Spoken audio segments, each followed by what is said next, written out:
Hello friends and dear students, welcome to my channel. Start करते हैं mental health nursing के questions के साथ। ठीक है, तो इसी के प्रीवियस क्वेश्चंस जो थे वो प्रीवियस लेक्चर में कवर हो चुके हैं। आगे हम कंटिन्यू करते हैं हमारे आज के क्वेश्चन से। आज का क्वेश्चन है हमारे पास, the condition characterized by symptoms which develops on total or partial withdrawal of drugs usually after the prolonged use of the drug. ठीक है, तो एक कंडीशन जिसे हम करेक्टराइज करते हैं on the basis of symptoms जो डेवलप होते हैं, कब डेवलप होते हैं, जब टोटल या पार्शियल विड्रॉल हो जाता है किसी एक ड्रग का। कोई इंडिविजुअल कोई ड्रग जो है वो कंज्यूम कर रहा होता है काफ़ी टाइम से, फ्रॉम द प्रोलॉन्ग्ड यूज़ उसका होता है, बट अगर वो उसे टोटली विड्रॉ कर दे, बिल्कुल छोड़ दे उस ड्रग को लेना, या पार्शली या कुछ टाइम के लिए छोड़ दे, ठीक है, तो उससे जो सिम्टम्स जो अपीयर होंगे उस एक कंडीशन को हम क्या कहेंगे। ठीक है, सो ऑप्शंस हैं हमारे पास, acute intoxication, then withdrawal state, dependence syndrome and schizophrenia. So the right answer is option B, withdrawal state. ठीक है, तो उसमें विड्रॉल सिम्टम आना शुरू हो जाएंगे अगर कोई इंडिविजुअल जो है वो किसी एक ड्रग का जिसका प्रोलॉन्ग टाइम से यूज़ करता था उसको अगर वो छोड़ देता है तो। ठीक है, नेक्स्ट क्वेश्चन देखिए,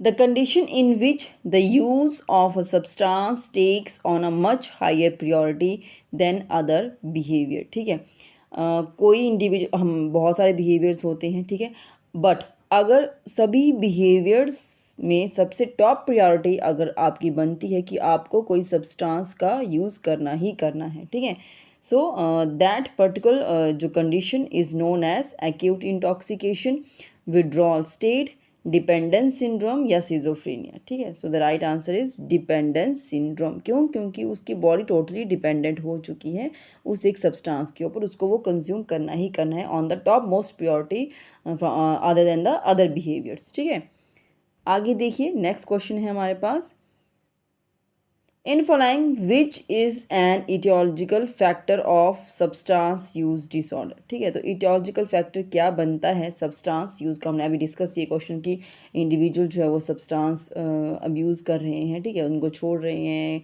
और डिपेंडेंस सिंड्रोम के बारे में हमने देखा। तो ऐसे कौन से इटियोलॉजिकल फैक्टर्स हैं जो somehow are responsible for the substance use.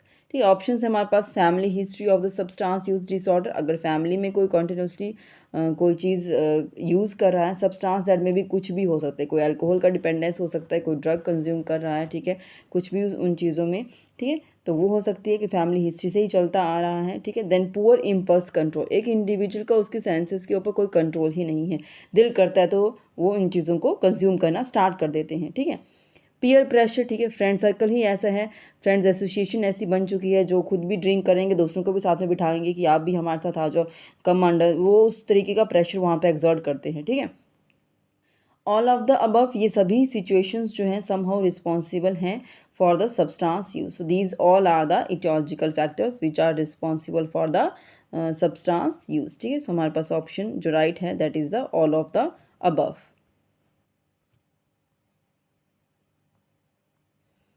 Next question देखिए, gastrointestinal complication which may occur due to alcohol dependence. ठीक है, अभी किसी को अल्कोहल डिपेंडेंस हो चुकी है, डिपेंडेंस आप समझते हैं कि सर हायर प्रायोरिटी पे जो है वो उसका बन जाती है बॉडी की नीड कि उसको वो चीज़ कंज्यूम करनी है, that is the alcohol dependence, तो उसको अल्कोहल का डिपेंडेंस हो चुका है। ठीक है, तो गैस्ट्रो इंटेस्टिनल कॉम्प्लिकेशंस क्या आ सकती हैं, ऑप्शन है हमारे पास, cirrhosis of liver, then gastritis, then pancreatitis, या ऑल ऑफ द अबव। तो ये सभी, these all are come under the complication in case of the alcohol dependence। ठीक है, तो उससे एक इंडिविजुअल को जिनका ड्रिंकिंग एक हैबिट बन चुकी है, एक फेवरेट बिहेवियर बन चुका है, उनका पर्सनैलिटी ही वैसी हो चुकी है, ठीक है, चाहे खुशी हो चाहे गम हो वो उस चीज़ को कंज्यूम करेंगे ही करेंगे। ठीक है, so that come under the, ये सभी उनका जो है वो गैस्ट्रोइंटेस्टिनल कॉम्प्लिकेशंस जो है वो उनको फेस करनी पड़ेंगी अपनी लाइफ में। ठीक है, नेक्स्ट क्वेश्चन देखिए, the complication that may occur due to chronic use of alcohol. ठीक है, अभी वो क्रॉनिक यूज़ ऑफ अल्कोहल हो रहा है, क्रॉनिकली चल पड़ा, डिपेंडेंस से भी अब डिपेंडेंस हुआ तो वो क्रॉनिक यूज उस पर चल चुका है। ठीक है, morning evening night breakfast lunch dinner सब में वो कंज्यूम किए जा रहे हैं, वही उनका सब कुछ बन चुका है। ठीक है, सुबह शाम उन्हीं चीज़ों में वो इन्वॉल्व हुए हैं। ठीक है, तो किस टाइप का कॉम्प्लिकेशंस जो है वो अराइज होना शुरू हो जाएंगे, तो ऑप्शन है हमारे पास round fits, peripheral neuropathy and Wernicke Korsakoff साइकोसिस and all of the above. तो यहाँ पर जो कॉम्प्लिकेशन जो अराइज होगी due to chronic use of alcohol, ठीक है, क्रॉनिक यूज़ ऑफ अल्कोहल की वजह से जो कॉम्प्लिकेशन अराइज होती है दैट इज़ पेरिफेरल न्यूरोपैथी। ठीक है, तो हमारे पास जो है पेरिफेरल न्यूरोपैथी के चांसेस जो हैं वो कॉम्प्लिकेशन वहाँ पे अराइज हो जाएगी। पेरिफेरल न्यूरोपैथी क्या है? पेरिफेरल न्यूरोपैथी जो है वो जो हमारी नर्व्स जो हैं जो हमारे ब्रेन या स्पाइनल कॉर्ड से अलग से जो हमारे पास नर्व्स हैं that come under the peripheral nervous system. ठीक है, तो वो वीक हो जाती हैं। ठीक है, इस कंडीशन में जो है वो वीक हो जाएंगी and they causes numbness and pain used in the hand and feet. ठीक है, तो हैंड और फीट जो है वो नम्बनेस फील होगी उनमें, और जो जैसे मैंने कहा कि डाइजेशन के रिगार्डिंग तो बॉडी फंक्शनिंग में प्रॉब्लम आएगी। ठीक है, तो वो भी होगा और यूरिनेशन में भी प्रॉब्लम आएगी। ठीक है, this is the peripheral neuropathy.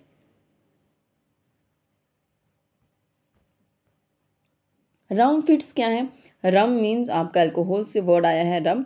ठीक है, और फिट्स तो आपको पता ही है। ठीक है, एपिलेप्टिक फिट, तो ये यहाँ पर टॉनिक और क्लॉनिक सीजर्स की बात हो रही है जो अल्कोहल विड्रॉल की वजह से जो है वो अपीयर होंगे। ठीक है, तो this is the most dangerous part of the alcohol withdrawal symptom. ठीक है, and are also known as alcohol fits या विड्रॉल फिट्स भी हम इनको बोल सकते हैं। ठीक है, अल्कोहल फिट्स, विड्रॉल फिट्स या रम फिट्स, इन सब का मीनिंग सेम है। ठीक है, और यहाँ पर एक और टर्म हमारे पास आई थी, Wernicke Korsakoff syndrome is a unusual type of memory disorder. ये जो है एक मेमोरी डिसऑर्डर है हमारे पास जो कि थायमिन विटामिन B1 की डेफिशिएंसी की वजह से होता है और इसका इमीडिएट ट्रीटमेंट की रिक्वायरमेंट होती है। अदरवाइज़ ये जो है वो अल्कोहल यूज़ की वजह से ही है, और अल्कोहल यूज़ की वजह से जो माल न्यूट्रिशन हो जाता है। एंड वाइल देर इज़ इसका कोई स्पेसिफिक कोई क्योर कोई ट्रीटमेंट नहीं है, पर जो भी हमारे हेल्थ केयर प्रोवाइडर्स हैं वो जो हमारे सिम्टम्स हैं उनको समवेयर मैनेज करने की कोशिश करते हैं ताकि हम अपनी जो लाइफ है उसको कंटिन्यू कर पाएँ। ठीक है, नेक्स्ट क्वेश्चन देखिए, टर्म डिप्सोमैनिक मीन्स। ठीक है, तो डिप्सोमैनिक या डिप्सोमेनिया जो है इसको हम क्या कहेंगे? डिप्सोमेनिया मीन्स, ये डिप्सोमेनिया है, डिप्सोमैनिक नहीं, dipsomania. Term dipsomania means option है हमारे पास manic conditions, compulsive drinking and increased PMA and talkative and a condition characterized by alternating manic and depressive attack। ठीक है, तो मीन्स या तो कोई मैनिक कंडीशन है या कंपल्सिव ड्रिंकिंग की बात हो रही है। ठीक है, या हमारे पास जो है PMA पॉजिटिव मेंटल एटीट्यूड एक इंडिविजुअल का होता है तो वो खुश रहता है, उसका पॉजिटिव पर्सपेक्टिव है हर एक चीज़ को लेके।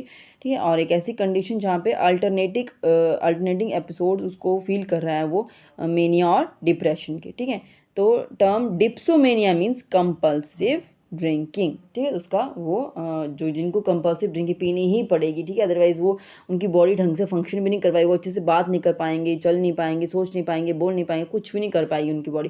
That is the compulsive drinking. ये मैंने आपको बता दिया पॉजिटिव मेंटल एटीट्यूड PMA। ठीक है, तो ये एक फिलोसफिकल टर्म है जो बेस्ड है हमारे पास, जिसमें एक इंडिविजुअल जो है वो इन अ फीलिंग ऑफ जॉय के मूड में रहता है। ठीक है, टू लीव विदाउट हेजिटेशन उसको नहीं है। ठीक है, तो वो वैसे ही एक लाइफ हाई एस्टीम और हाईएस्ट पर्सनल वर्चुअल्स और वैल्यूज़ की लाइफ को कंटिन्यू करते हैं। ठीक है, नेक्स्ट क्वेश्चन हमारे पास, during Wernicke encephalopathy there is a deficiency of. तो अभी हमने डिस्कस किया रैंके कॉर्सकैफ साइकोसिस में भी। ठीक है, तो सेम ही चीज़ें हैं। So there is a deficiency of thiamine vitamin B1 जिसे हम कहते हैं, then riboflavin vitamin D and vitamin E। So the right answer is thiamine vitamin B1। ठीक है, विटामिन B1 का डेफिशिएंसी जो है वो उसमें देखी जाती है।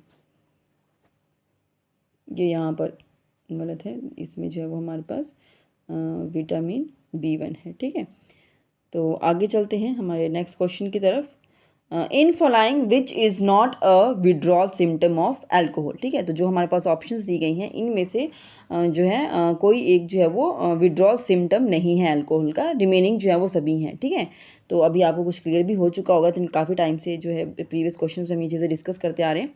सो फर्स्ट है हमारे पास option A, delirium tremens and round fits, cirrhosis of liver and alcohol hallucination. ठीक है, तो डिलीरियम ट्रीमेंस ये भी उन्हीं में आता है जहाँ पर जो है अल्कोहल कंज्यूम करते हैं पर्सन, उनको अगर डिलीरियम की कंडीशन देखने को मिलेगी तो वो भी उसी का ही विड्रॉल सिम्टम में जाएगा। राउंड फिट्स मैंने अभी डिस्कस किया, round fits is also known as a withdrawal fit और अल्कोहल फिट। ठीक है, अल्कोहलिक हेलुसिनेशन है तो क्लियर है कि जो इंडिविजुअल अल्कोहल कंज्यूम कर रहा है वो काफ़ी उसको अल्कोहल कंज्यूम करने के बाद अगर कभी उनको विड्रॉल सिम्टम आते हैं तो उनको हेलुसिनेशन होना स्टार्ट हो जाएगा। ठीक है, hallucination is a disorder of perception का डिसऑर्डर है। ठीक है, तो ये क्लियर हो चुका है पहले भी। सो यहाँ पर जो राइट आंसर है that is the cirrhosis of liver. ठीक है, तो जो सिरोसिस ऑफ लीवर है this is not a withdrawal symptom of alcohol. ठीक है, नेक्स्ट चलिए नेक्स्ट क्वेश्चन की तरफ। नेक्स्ट क्वेश्चन है हमारे पास most severe withdrawal syndrome of alcohol. ठीक है, तो मोस्ट सीवियर जो विड्रॉल सिंड्रोम अगर हमें अल्कोहल का देखने को मिलेगा तो वो क्या है हमारे पास, delirium tremens, round fits and cirrhosis of liver and alcohol hallucination. ठीक है, तो अभी हमने इसको मैंने बताया आपको। ठीक है, तो सीवियर की बात हो रही है, राउंड फिट्स और अल्कोहल हेलुसिनेशन तो फिर भी एक लेवल तक रहेगा, बट डिलीरियम जो है वो हमारे पास जैसे जो है वो कॉन्शियसनेस को अफेक्ट करना स्टार्ट कर देता है, तो वो यहाँ पर एक सीवियर विड्रॉल सिंड्रोम आना शुरू हो जाएगा अल्कोहल के लिए। ठीक है, डिलीरियम ट्रीमेंस DTSP हम ऐसे लिखते हैं and this is also known as a alcohol withdrawal delirium AWD and is the most severe form of ethanol withdrawal. तो जो है वो अल्कोहल में इथेनॉल प्रेजेंट होता है, तो इसलिए इसको ऐसे लिखा गया है कि इथेनॉल विड्रॉल की वजह से जो डिलीरियम जो देखने को मिलेगा इंडिविजुअल्स में that is known as alcohol withdrawal delirium और ethanol withdrawal delirium. So it should be considered a medical emergency और इसमें हाई मॉर्टलिटी रेट भी देखने को मिलेंगे एंड इसका अर्ली रिकॉग्निशन और ट्रीटमेंट असेंशियल है। ठीक है, नेक्स्ट क्वेश्चन देखिए, the alcohol sensitizing drug that is used for the treatment of alcoholism. ठीक है, अभी कोई इंडिविजुअल जो है वो काफ़ी टाइम से अल्कोहल कंज्यूम कर रहा है और अभी उसको जो है वो हमें उसके सिम्टम्स उसको ट्रीटमेंट करना है उस तरीके से, तो उसका जो अल्कोहल जो सेंसिटाइजिंग जो ड्रग है जो हम यूज़ करेंगे for the treatment of alcoholism, तो वो हमारे पास क्या रहेगा ड्रग जो हम स्पेसिफिक यूज़ करेंगे। तो ऑप्शन है हमारे पास phenobarbitone, disulfiram, carbamazepine and haloperidol. ठीक है, so the right answer is disulfiram. ठीक है, तो डाइसल्फिराम जो है वो हमारे पास क्या है, अल्कोहल सेंसिटाइजिंग ड्रग। जो फिनोबार्बिटोन है हमारे पास that is use to reduce the frequency and severity of all type of epileptic drug. तो एपिलेप्टिक सीजर्स के लिए यूज़ करते हैं फिनोबार्बिटोन, एपिलेप्टिक ड्रग है। ठीक है, कार्बामाजेपिन भी जो है वो हम एपिलेप्सी के में ही यूज़ करते हैं। ठीक है, और एक्यूट मेनिया और जो मिक्स्ड एपिसोड्स मीन्स जैसे बाइपोलर डिसऑर्डर्स होते हैं तो उनमें भी हम इसको यूज़ करते हैं कार्बामाजेपिन को। और हेलोपेरिडोल जो है वो हमारे पास सीजोफ्रेनिया का मेनली जो है वो हम उसमें यूज़ करते हैं। ठीक है, सीजोफ्रेनिया में जब किसी को हेलुसिनेशन और डिल्यूजन के जो अपीयरेंस होना स्टार्ट हो जाती है तो उनको ट्रीट करने के लिए हम हेलोपेरिडोल का यूज़ करते हैं। ठीक है, तो यहाँ पर जो अल्कोहल सेंसिटाइजिंग ड्रग थी वो मैंने आपको बता दी, that is the disulfiram. Next question देखिए, the disease characterized by 4 A's of ब्लूलर।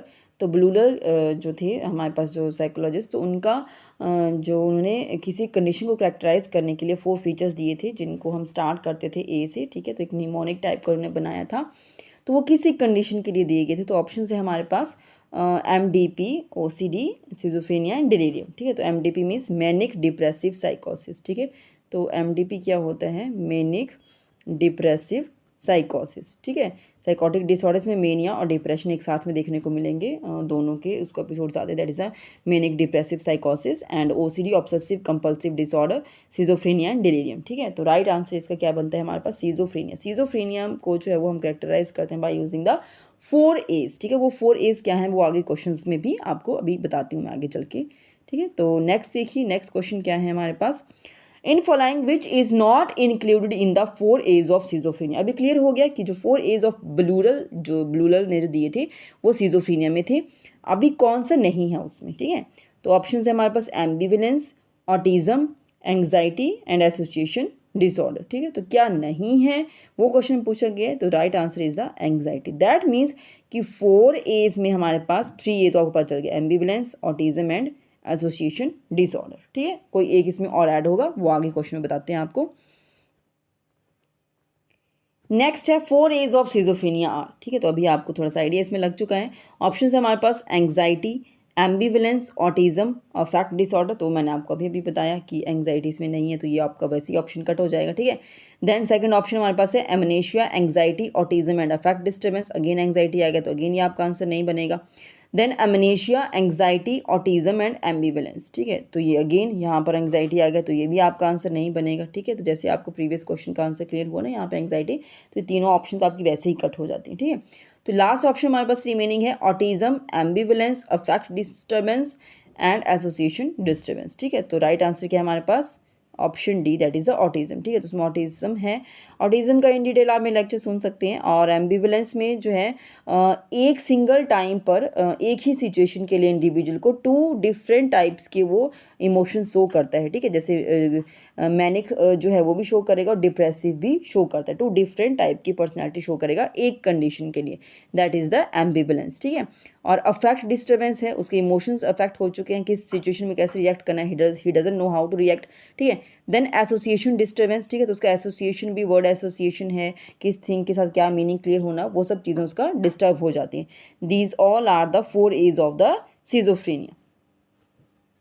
Next देखिए, नेक्स्ट क्वेश्चन है हमारे पास, in following which is a clinical feature of schizophrenia. अभी क्लिनिकल फीचर्स पूछ रहे हैं सिजोफ्रेनिया के, तो क्या क्या हैं, hallucination, autistic thinking and delusion of persecution and all of the above, ठीक है। तो ये टर्म्स मैंने आपको पहले भी क्लियर कर चुकी हूँ।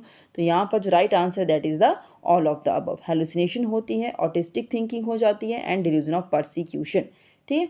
तो चलिए आगे चलते हैं हम अपने नेक्स्ट क्वेश्चन की तरफ।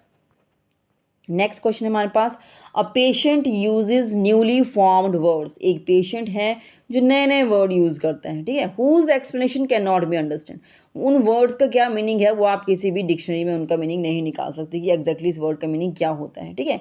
The patient is suffering from, अभी वो पेशेंट जो कौन सी कंडीशन से सफ़र कर रहा है वो आपने बताना है। ऑप्शन है हमारे पास delusion, neologism and hallucination and amnesia, ठीक है। तो the right answer is neologism, ठीक है। तो न्यूलोगिज्म जो है वो एक कंडीशन है जिसमें इंडिविजुअल पेशेंट जो है वो नए नए वर्ड्स यूज़ करता है, इसलिए नियो, ठीक है, नियो। और लैंग्वेज से हमारे पास जो जैसे वर्ड आ जाता है तो लॉगिज्म, ठीक है। तो ये जो है वो वर्ड्स उसके जो है वो कोई एक्सप्लेन नहीं कर सकता कि उनका एग्जैक्टली क्या मीनिंग निकलता है, वो कोई एक्सप्लेन नहीं कर सकता, ठीक है। तो नेक्स्ट क्वेश्चन देखते हैं। नेक्स्ट क्वेश्चन क्या है हमारे पास, no speech production is termed as, ठीक है। स्पीच प्रोडक्शन ही नहीं हो रही है, इंडिविजुअल जो है वो आपको उसके मुंह से एक वर्ड भी सुनाई नहीं देगा। So that particular condition is known as poverty of ideation and mutism and poverty of speech and echolalia, ठीक है। So the right answer is mutism. बोलते हैं ना म्यूट, हम एक टीवी में भी वॉल्यूम होता है, ठीक है, तो अगर उसको भी हमें इमिडिएटली म्यूट कर देता है कि कोई आवाज़ ना, एकदम से म्यूट मोड पे डालते हैं, ठीक है, मीन्स कोई आवाज़ ना आए, तो वही है no speech production is termed as mutism. आगे चलते हैं नेक्स्ट क्वेश्चन की तरफ। नेक्स्ट क्वेश्चन है, अ patient has adequate speech amount. Adequate amount of speech है, मीन्स थोड़ा रेलिवेंट सा ही बोलते हैं, but content provides very little information, ठीक है। वैसे ही एडिक्वेट स्पीच उसकी है, ठीक है, मीन्स जितना सफिशेंट सा है, बट जो भी वो बोल रहा है उससे बहुत कम इन्फॉर्मेशन आपको मिल रही है, ठीक है। The patient is suffering from, means अगर उसने कोई 15 मिनट भी कोई बात आपसे पूरी डिस्कस की तो फिर भी आपको बहुत कम उस चीज़ के बारे में वो इंडिविजुअल समझा पाया या आपको इन्फॉर्मेशन दे पाया, ठीक है। तो किस टाइप की कंडीशन से वो इंडिविजुअल सफ़र कर रहा है, poverty of ideation, mutism, poverty of speech and echolalia. तो म्यूटिज्म तो नहीं हो सकता, वो भी अभी आपको आंसर क्लियर हो चुका है। देन यहाँ पर हमारे पास जो राइट आंसर है that is the poverty of ideation. Ideation means ideas, ठीक है। तो यहाँ पर पॉवर्टी ऑफ आइडिएशन है, तो उसका वो चीज़ों को समझाने के लिए जो इन्फॉर्मेशन है वही उसके पास वो मीन्स वो वोकैबुलरी, वो आइडियाज़, वो कम्युनिकेशन सब गैप पड़ रहा है, ठीक है। तो वो अच्छे से नहीं एक्सप्लेन कर पा, that is the poverty of ideation. आगे चलिए नेक्स्ट क्वेश्चन क्या है हमारे पास देखते हैं। A patient has disinhibited behaviour. Patient का कैसा बिहेवियर है, डिसइनहिबिटेड बिहेवियर है। और पुअर सेल्फ केयर मीन्स खुद की कोई केयर नहीं कर रहा है वो, ठीक है, कोई हाइजीन मेंटेन नहीं कर रहा है, नहाए नहीं है, कोई बाल अच्छे से प्रॉपर नहीं, मीन्स कुछ भी नहीं अच्छे से, ठीक है। Markedly impaired social and occupation functioning, ठीक है, तो जब उसका खुद का ही ध्यान नहीं रख पा रहे हैं तो सोसाइटी में क्या ही वो अच्छे से बिहेव करेंगे, क्या ही वो अपनी जॉब फंक्शनिंग प्रॉपर्ली कर पाएंगे, ठीक है। और एक्सट्रीम सोशल विड्रॉल हो जाएगा। The person is suffering from, तो किस टाइप का कंडीशन है उसका, कैटाटोनिक सीजोफ्रेनिया या हर्बीफ्रेनिक सीजोफ्रेनिया, रेजिड्यूअल या पैरानॉइड, ठीक है। तो मैं सभी टर्म्स आपको कुछ क्लियर भी की हैं बट मैं सभी नहीं बताऊंगी, अदरवाइज आगे के आंसर्स आपको क्लियर हो जाएंगे। सो यहाँ पर जो राइट आंसर है दैट इज़ द हर्बीफ्रेनिक सीजोफ्रेनिया। तो आपने इसको याद रखना है। हर्बीफ्रेनिक हर्बी जो है वो हर्बीवेरस एनिमल्स कुछ इस तरीके से ये निकल के आता है, ठीक है। तो ये जो है मीन्स वो सेल्फ उसमें रह जाते हैं अपना ही उसमें, ठीक है, सेल्फ सेंटर्ड उस कंडीशन में रहते हैं और अपना भी ध्यान खुद में भी हैं बट अपना भी ध्यान अच्छे से नहीं रख रहे हैं। तो that type of personality and that type of condition जो पर्सन सफ़र कर रहा है दैट इज़ द सीजोफ्रेनिया की टाइप में आता है, दैट इज़ द हर्बीफ्रेनिक सीजोफ्रेनिया, ठीक है।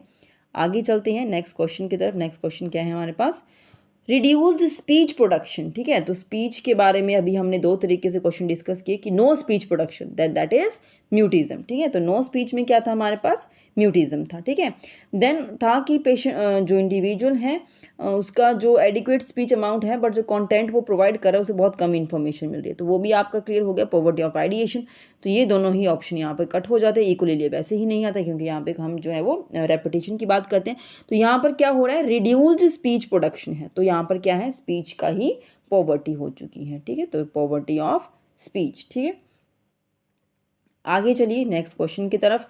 नेक्स्ट क्वेश्चन है हमारे पास, the schizophrenia that is characterized by marked disturbance of motor behaviour. अभी यहाँ पर जो सीजोफ्रेनिया है इसमें एक इंडिविजुअल का स्पेसिफिकली मेंशन किया गया है कि there is a marked disturbance of motor behaviour, motor behaviour में जो है वो उसकी प्रॉब्लम आई है, ठीक है। तो जो ऑप्शंस हैं that is catatonic schizophrenia, hebephrenic schizophrenia, तो वो नहीं हो सकता क्योंकि वो मैंने आपको अभी अभी उसके बारे में क्लियर कर दिया।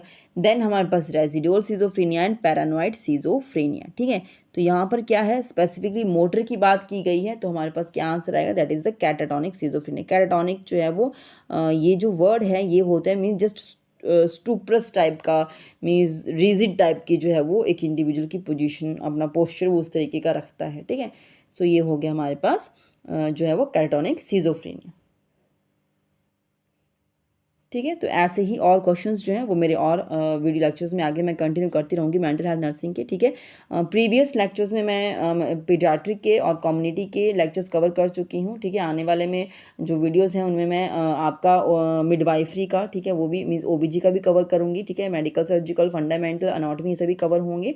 तो आप मेरे चैनल को सब्सक्राइब कीजिए, ठीक है, एसएस पीडियाट्रिक्स। और कोई भी डाउट है किसी और टाइप का अगर आपको वीडियोज़ चाहिए तो आप मुझे कमेंट में मैंशन कर सकते हैं। तो यही था आज के लेक्चर में, मैंने आपके साथ यही क्वेश्चंस डिस्कस करने थे। ऐसे ही और क्वेश्चंस को अटेंड करने के लिए आप मेरे चैनल को सब्सक्राइब कर सकते हैं एसएस पीडियाट्रिक्स। और please like and share my videos. और कोई भी और आपकी क्वेरीज हो, कुछ भी क्वेश्चंस हो तो आप मुझे कमेंट कर सकते हैं। I will definitely try to give the reply to your questions. Thank you.